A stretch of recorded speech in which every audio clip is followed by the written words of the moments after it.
ইনফিনিক্সের মতো কোম্পানি আমাদের টাকা দিয়ে কিনে নিতে চাইলো। ইনফিনিক্স নামটা শুনলেই আমার সবসময় মনে হয় সেই মিডিয়াটেকের হিলিও P22, P25, তারা আমাদের টাকা দেবে।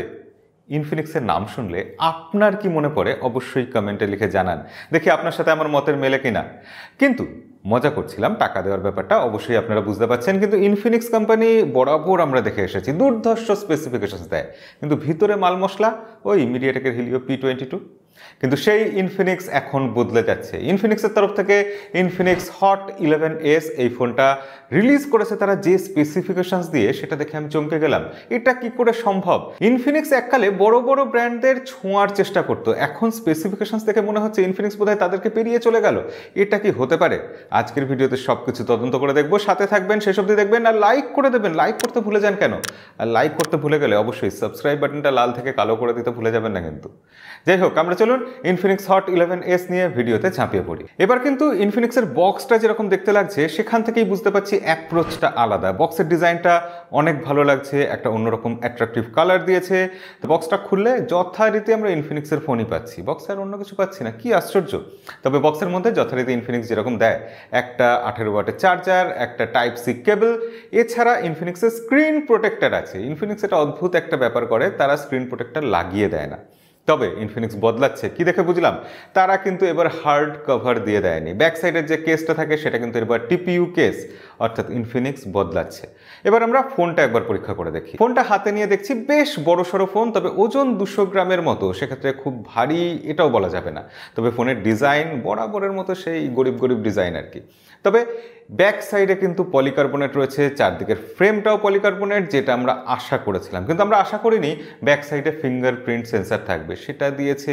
এই যুগে দাঁড়িয়ে আমার ব্যাপারটা খুব একটা ভালো লাগলো না। তবে হ্যাঁ, ফিঙ্গারপ্রিন্ট সেন্সার কিন্তু সুপার ফাস্ট কাজ করছে।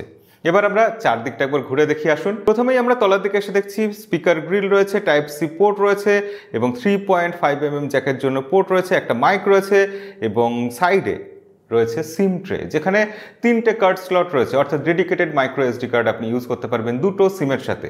উল্টো দিকে ভলিউম রকার আর পাওয়ার অফ অন করার বাটন, কিন্তু ওপরে নেই কোনো সেকেন্ডারি নয়েজ ক্যান্সেলেশন মাইক, অর্থাৎ ইনফিনিক্স এই জায়গাটাতে এখনো ইনফিনিক্সই রয়ে গেছে। ফ্রন্টের দিকে আমরা চলে আসি। ফ্রন্টে একটা বিশাল বড় 6.78 ইঞ্চি ডিসপ্লে, যেটা full HD plus display, IPS LCD, 90 হার্টজের রিফ্রেশ রেট আছে, 180 হার্টজের টাচ স্যাম্পলিং রেট এবং এই ডিসপ্লেটার ঠিক ওপরে সেন্ট্রালি অ্যালাইন্ড একটা পাঞ্চ হোল আছে। কিন্তু ডিসপ্লের কোয়ালিটি কেমন? ডিসপ্লেতে এমনি প্রোটেকশন আছে, NGN প্রোটেকশন, যেটা ইনফিনিক্স বরাবর দেয়, সেটা নিয়ে বলার খুব একটা কিছু নেই, অভিযোগ নেই কোনো। কিন্তু এই ডিসপ্লেতে আপনি পাঞ্চ হোলের দিকে তাকালে ভালো করে লক্ষ্য করবেন একটু স্ক্রিন ব্লিডিং ইস্যু আছে। অর্থাৎ ডিসপ্লের কালার কোয়ালিটি ভালো, ভিউইং অ্যাঙ্গেল ভালো, সব কিছু ঠিক আছে। পিক ব্রাইটনেস সেটাও ভালো, 500 নিট পিক ব্রাইটনেস আছে, সেটা নিয়েও সমস্যা নেই। কিন্তু একটু স্ক্রিন ব্লিডিং, এটা আসলে এই দামের বাজেট সেগমেন্টের ফোনে আমাদের মেনে নিতে হয়। এই ফোনটাতে একটা ম্যাজিক রয়েছে। কি ম্যাজিক আপনাদের দেখাই। এখানে আসলে ডুয়েল স্টিরিও স্পিকার রয়েছে এবং সেটার সাউন্ড আউটপুট এরকম।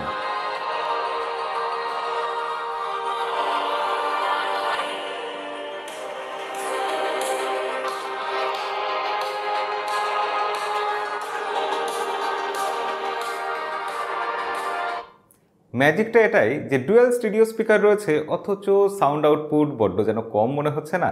আপনার কেমন মনে হলো কমেন্টে লিখে জানাবেন। তবে হ্যাঁ, ডুয়েল স্টিরিও স্পিকার দিয়েছে, চেষ্টা করেছে ইনফিনিক্স, এটা অবশ্যই অ্যাপ্রিসিয়েট করব।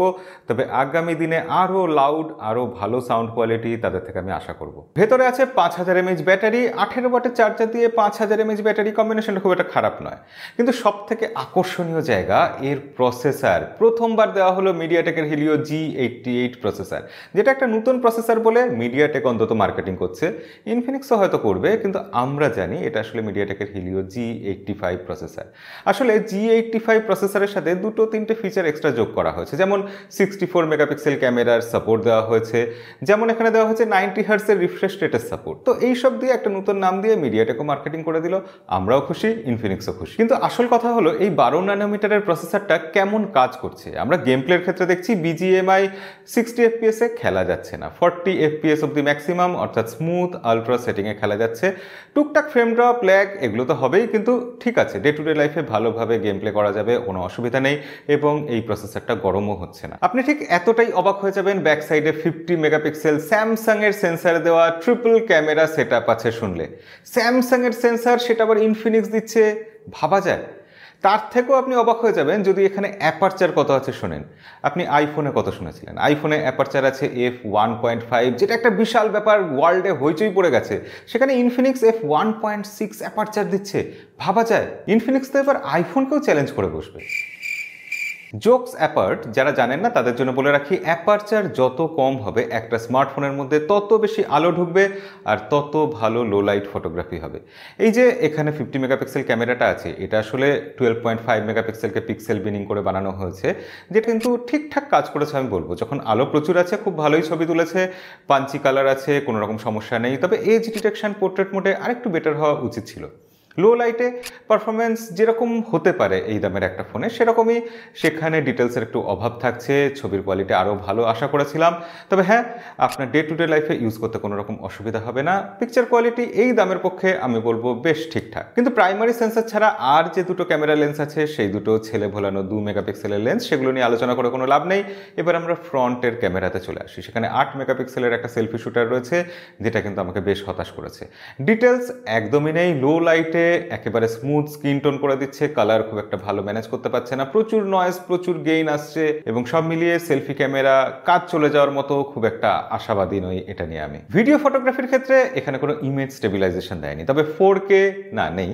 2K তে ভিডিও রেকর্ড করা যাচ্ছে, যদিও মিডিয়াটেকের হিলিও G88, কিন্তু 2K তে ভিডিও রেকর্ডিং এর কোনো সাপোর্ট দেয় না। ইনফিনিক্স এটা সফটওয়্যার দিয়ে করেছে, এই ব্যাপারটাও বেশ আকর্ষণীয় হতে পারে অনেকের জন্য। ফ্রন্ট ক্যামেরাতেও 2K তে ভিডিও রেকর্ড করা যাচ্ছে, অর্থাৎ বোথ সাইডের ক্যামেরাতেই আপনি এই 2K ভিডিও রেকর্ডিং করার সুবিধা পাবেন, এবং বোথ সাইডের ক্যামেরাতেই আপনি 360 ফ্ল্যাশ পাবেন।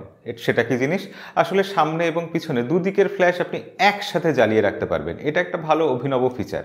আর এই ফিচারের কথা যেখানে চলে আসলো, তাহলে ইউআই এর কথাতে চলে আসি সরাসরি। এখানে আছে XOS 7.6। আসলে এই ফোনটার সব থেকে খারাপ জায়গা, না আলট্রা ওয়াইড অ্যাঙ্গেল লেন্স নেই সেটা নয়, ব্যাক সাইডে ফিঙ্গারপ্রিন্ট সেন্সার না সেটাও নয়, সেকেন্ডারি নয়েজ ক্যান্সেলেশন মাইক না সেটাও নয়। এই ফোনটার সব থেকে খারাপ জায়গা এর ইউআই। অ্যান্ড্রয়েড 11 আছে, অথচ XOS সেটা গোটা ফোনটাকে যেন পেছন থেকে টেনে ধরছে। 90 হার্টজ রিফ্রেশ রেট, অথচ ইউআইতে স্ক্রল করতে গেলে ল্যাগ অনুভব করা যাচ্ছে। এটা আমার সত্যিই খুব দুঃখজনক লাগলো। XOS বা সফটওয়্যারের ব্যাপারে ইনফিনিক্সের এখনও অনেক অনেক অনেক কাজ করা দরকার। যদিও XOS এর মধ্যে প্রচুর ফিচার রয়েছে, এখানে গেম মোড রয়েছে, এক্স ক্লোন মোড রয়েছে, এক্স হাইড মোড রয়েছে, ইত্যাদি প্রচুর ফিচার রয়েছে। সেন্সারের ক্ষেত্রেও সব রকম সেন্সার দিয়ে দেওয়া হয়েছে, এমনকি জাইরোস্কোপ সেন্সার পর্যন্ত রয়েছে এখানে। এছাড়া eMMC 5.1 স্টোরেজ টাইপ রয়েছে, LPDDR4X র্যাম রয়েছে। আর কানেক্টিভিটির কথা যদি বলি, তাহলে হ্যাঁ, এখানে কানেক্টিভিটির সেরকম কোনো সমস্যা নেই। সেকেন্ডারি নয়েজ ক্যান্সেলেশন মাইক নেই বলে একটু সমস্যা তো হয়, তবে কল ড্রপ হচ্ছে বা এরকম কোনো সমস্যা আমি পাইনি। এখানে ওয়াইফাই কলিং এর ফিচার রয়েছে, ডুয়েল ব্যান্ড 4G রয়েছে, তবে ক্যারিয়ার অ্যাগ্রিগেশন কিন্তু আমি এখানে পাইনি। এছাড়াও এখানে dual band wifi, dual 4G ফিচারের দিক দিয়ে, কানেক্টিভিটির দিক দিয়ে কোনো রকম সমস্যা নেই। ডাউনলোড আপলোড স্পিড সেটাও আমরা বেশ ভালো পেয়েছি। কিন্তু এত কিছু দিয়ে এই ফোনটার দাম তাহলে কত? এই ফোনটা 4GB 64GB ইন্ডিয়াতে লঞ্চ করা হয়েছে 10,999 রুপিতে। যদিও এই স্পেসিফিকেশনস দিয়ে, এই প্রসেসর দিয়ে, এরকম ফুল HD+ ডিসপ্লে দিয়ে এর থেকে এর কম্পিটিটররা আরও বেশি দামে, 1 থেকে 2,000 টাকা বেশি দামে অন্যান্য ফোন লঞ্চ করেছে। সেখানে ইনফিনিক্স এই প্রাইসিংয়ে এই ফোন ফুল HD+ ডিসপ্লে অবশ্যই খুব ভালো একটা ফোন লঞ্চ করেছে। প্রসেসর নিয়ে আমরা সবসময় অভিযোগ করতাম, এখানে প্রসেসর নিয়েও অভিযোগ করার ইনফিনিক্স কোনো জায়গা রাখেনি। সব মিলিয়ে এই বাজেটে আমি বলবো ইনফিনিক্স একটা ভালো ফোন লঞ্চ করেছে। ইনফিনিক্স ক্রমশ উন্নতি করার চেষ্টা করছে, তবে হ্যাঁ, সফটওয়্যারের ক্ষেত্রে তারা যদি ঠিকঠাক উন্নতি করতে পারে, আগামী দিনে ইনফিনিক্স কিন্তু অনেক বড় বড় ব্র্যান্ডকে কাঁদিয়ে দেবে। তো আপনাদের জন্য এই ছিল ইনফিনিক্স হট 11s। কেমন লাগলো ফোনটা সেটা তো আপনারা বলবেনই, কিন্তু কেমন লাগলো ভিডিওটা সেটা অবশ্যই লাইক করে সাবস্ক্রাইব করে জানাবেন। দেখা হবে পরের ভিডিওতে। আজকের মতো বিদায়।